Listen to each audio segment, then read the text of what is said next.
चलिए दोस्तों, हम सेट 3 में आ चुके हैं और सेट 3 यहाँ पर जो आपके सामने दिख रहा होगा, ठीक है, यूपी बोर्ड का। ठीक, तो यूपी बोर्ड का जो है सेट 3 है और तीसरे टाइप का हम सेट पेपर ये बनाए हुए हैं। ठीक है, सेट 3 इससे पहले 2 सेट आपको मिल चुके हैं। आशा करते हैं उनसे जो क्वेश्चन आपको मैंने बताए हैं वो आपने तैयार कर लिए होंगे। तो इस चैप्टर में देख लेते हैं, यानी इस सेट में देख लेते हैं कौन कौन से आपको क्वेश्चन और तैयार करने हैं। ठीक है, तो पहला क्वेश्चन जो है, अणुसंख्य गुणधर्म क्या है। ठीक है, तो ये आपको बताना है। ठीक है, उसके बाद क्या है, निम्नलिखित किस यौगिक में मैग्नीज की ऑक्सीकरण प्लस, तो ऑक्सीकरण संख्या आपको निकालना आता होगा तो आसानी से आप बता ले जाएंगे कि किसमें है। निम्नलिखित में लिगैंडों में से कौन सा उभयदंती लिगैंड के समान व्यवहार करता है। तो उभयदंती वो होते हैं जो आगे पीछे दोनों से है, क्या होते हैं, बाइडेंटेट और पॉलीडेंटेट लिगैंड जो होते हैं, जस्ट लाइक का।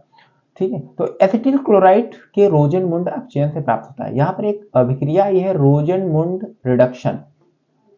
ठीक है, ये रिएक्शन अगर आपको आती है तो इसमें से आप आसानी से पहचान जाएंगे कि कौन सा ऑप्शन सही है। ठीक है, नेक्स्ट क्या है, निम्नलिखित में से कौन सा आइसोसाइनाइड परीक्षण देता है। ठीक है, आइसोसाइनाइड परीक्षण कौन सा देता है आप जानते होंगे, आपने अगर पढ़ा होगा तो कार्बिल एमीन अभिक्रिया अगर पढ़ी होगी या एमीन में कुछ अभिक्रियाएं हैं वो पढ़ी होंगी तो आप आसानी से यहाँ से फाइंड कर ले जाएंगे। न्यूक्लिक अम्ल में न्यूक्लियोटाइड आपस में जुड़े होते हैं पेप्टाइड बंधन से, फास्फोडाइस्टर बंधन से, ग्लाइकोसाइड बंधन द्वारा, हाइड्रोजन बंधन द्वारा। तो इस टाइप के जो क्वेश्चन है आपने अगर न्यूक्लिक अम्ल में पढ़ा होगा तो बिल्कुल आपको आ रहे होंगे क्वेश्चन।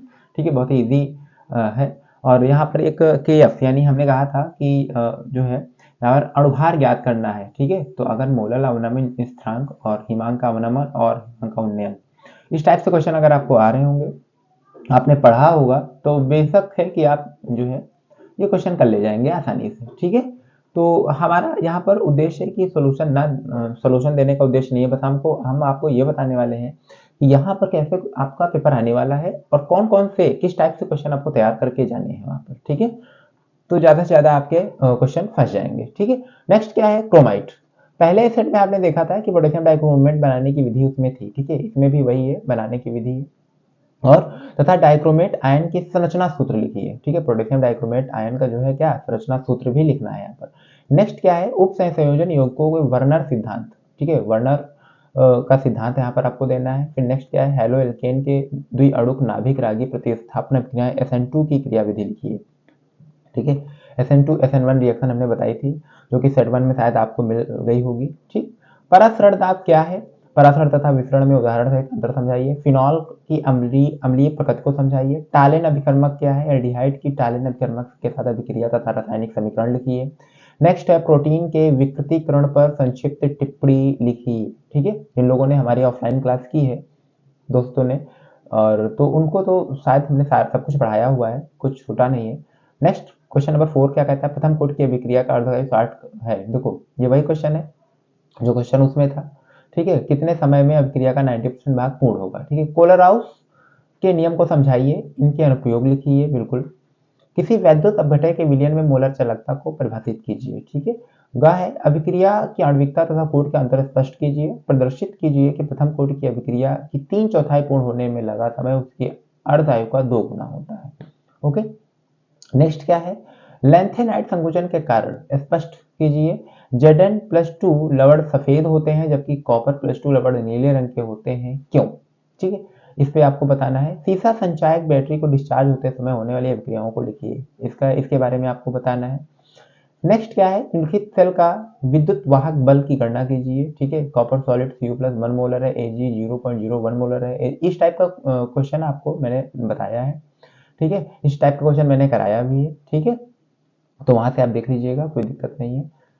किसी अभिक्रिया के वेग पर उत्प्रेरक का क्या प्रभाव होता है। एक प्रथम कोट की अभिक्रिया 50 मिनट में 40% पूर्ण होती है। अभिक्रिया की 80% पूर्ण होने में लगने वाले समय की गणना कीजिए। log 2 बराबर 0.3010 तथा log 6 बराबर 0.7782 है। log का मान यहाँ पर दे रखा है, आपको सॉल्व करना है।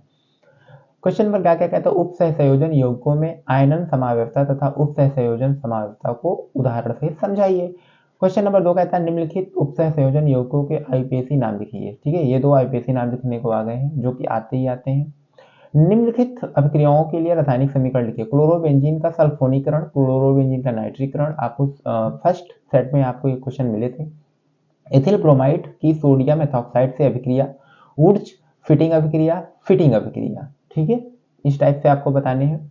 फिर नेक्स्ट क्या है, क्लोरोबेंजीन का उदाहरण देते हुए समझाइए कि इलेक्ट्रॉन रागी एरोमेटिक प्रतिस्थापन अभिक्रियाओं में क्लोरीन ऑर्थो तथा पैरा निर्देशक है। ओके, फ्रियॉन तथा डीडीटी का उपयोग तथा पर्यावरण पर इसके प्रभावों पर संक्षिप्त टिप्पणी लिखी है, बना के भी बताना पड़ेगा, रिएक्शन भी दिखानी पड़ेगी, ठीक है।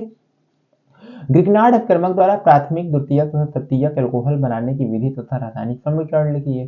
विलियमसन संश्लेषण पर एक संक्षिप्त टिप्पणी लिखी है जो कि ईथर वाला था, ठीक है। निम्नलिखित में से कार्बनिक हैलोजन यौगिकों की संरचना दीजिए। देखो यहाँ पर आपको क्या आईपीसी बनाने हैं, ठीक है, 2-chloro-3 मेथिल पेंटेन। नेक्स्ट क्या है, पैरा क्लोरो बेंजीन, ठीक है, ब्रोमो क्लोरोबेंजीन।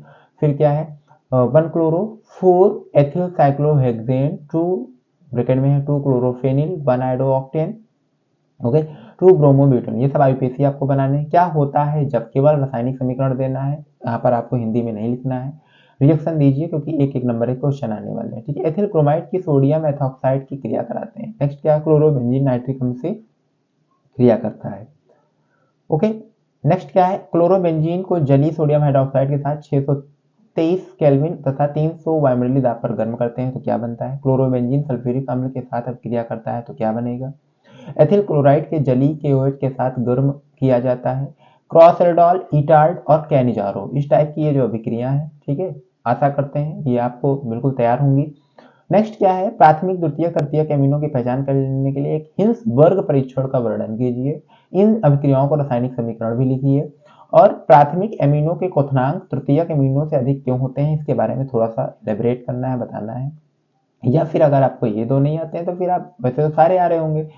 नेक्स्ट है डायजोटीकरण, गैब्रियल थैलेमाइड संश्लेषण, कार्बिल एमीन अभिक्रिया, ठीक है।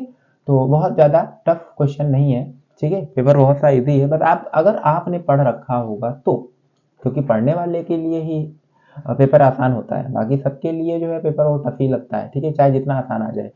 ओके, तो इसी के साथ ही तीनों सेट थे, और तीनों सेट में अगर आपको कुछ नहीं आता है तो हमें कमेंट करके बताइए, हम उसका नया वीडियो जल्द से जल्द आपको प्रोवाइड कराने की कोशिश करेंगे। ओके, धन्यवाद।